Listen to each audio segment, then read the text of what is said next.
Welcome to Litbit channel. Today we will see the comedy of manner. Let's we see what it means.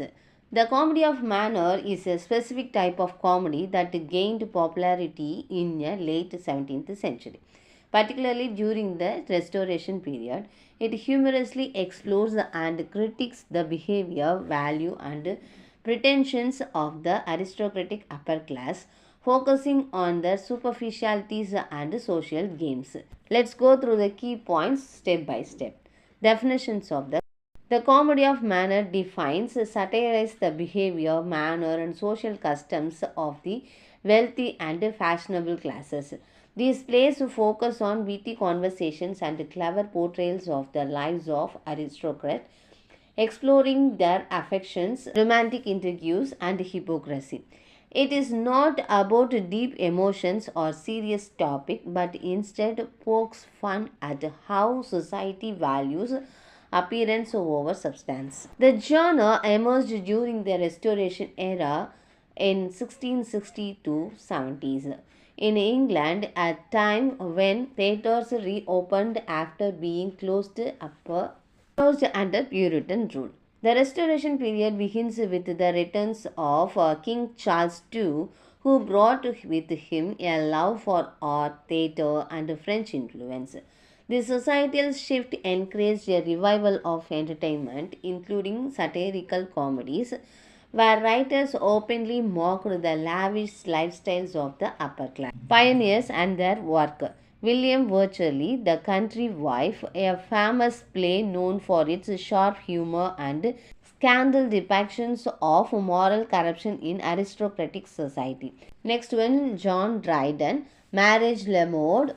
This play blended humor with political commentary, showcasing the extravagant lives of the upper class.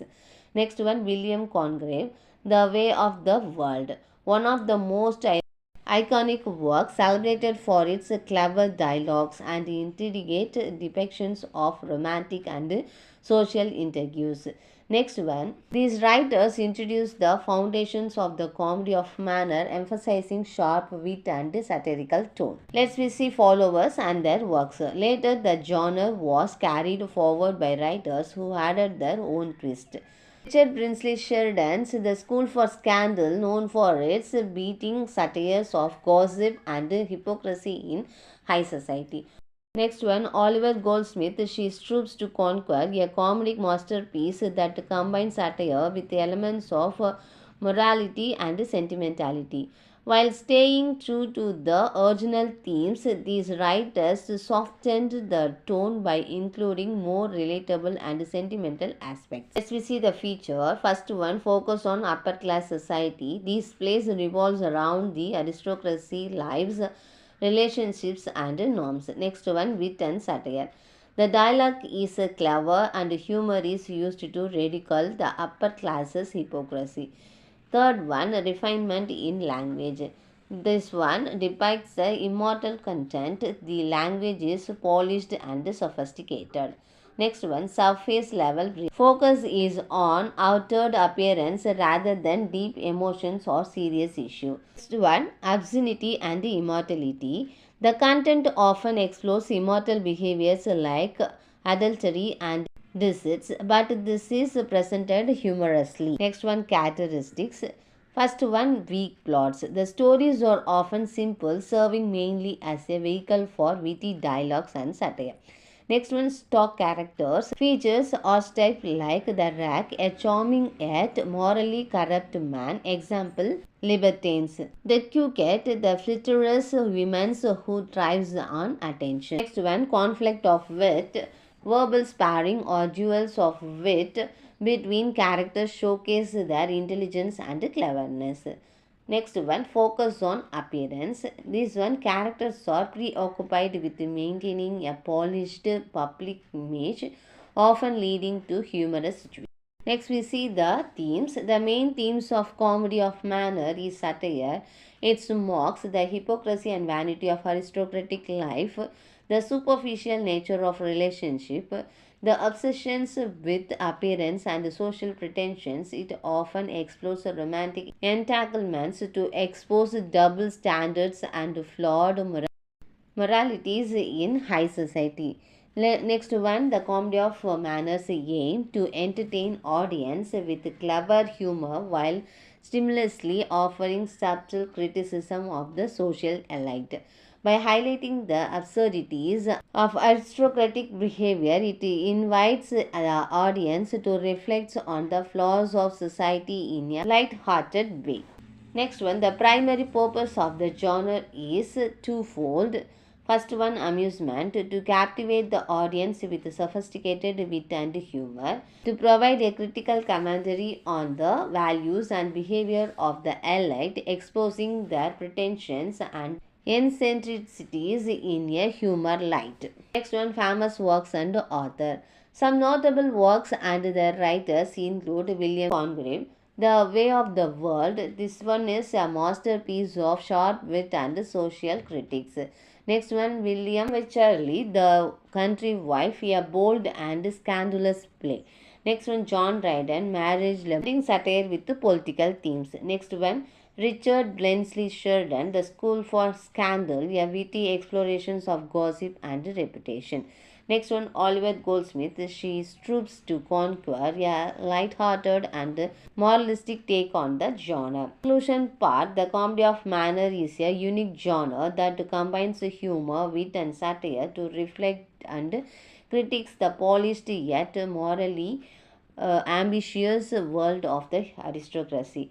While it entertains audience, it also invites them to laugh at the hypocrisy, pretentiousness of upper class society. Its clever use of language and focus on appearance made it timeless, with many plays remaining relevant through modern adaptation. Let me recall this chapter. What is the comedy of manner? The comedy of manner is a type of comedy that portrays the culture, manner, and social behavior of the upper class. It focuses on refinement, sophistications, and wit, humorously criticizing their lives through clever dialogue and satire. Second one, in which era did the comedy of manner flourished? The comedy of manner flourished during the Restoration era in 1660 to 70s. This period begins after King Charles II restored to the thrones, marking the reopening of theatres and a revival of art and culture. Next one, what is the primary focus of the comedy of manner? The primary focus on the gallantries, interviews, and affections of aristocratic men and women. These plays highlights their romantic entanglements, social pretensions, and obsessions with appearance. Next one, how does Professor Nicole defines manner? Professor Nichols defines manners refined cultures are a distinguished brilliance in behavior. It is not humor but a grace or habit that reflects aristocratic elegance. Next one, what is the main aim of the comedy of manner? The main aim is to reflect the distinctive features of aristocratic culture, such as breeding, gallantry, and wit, while entertaining audience with a satirical critics of their society.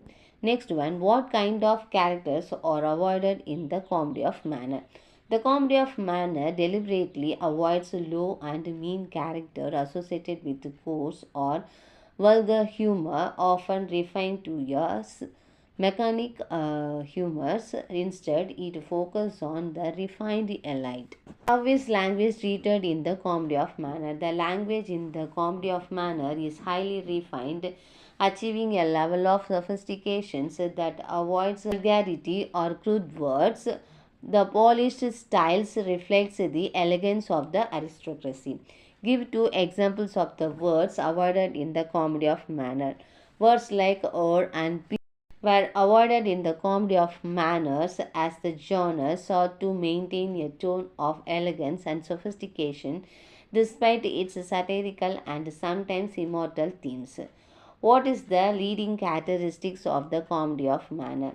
The leading characteristics is wit, which involves saying clever, fine, and sparkling things.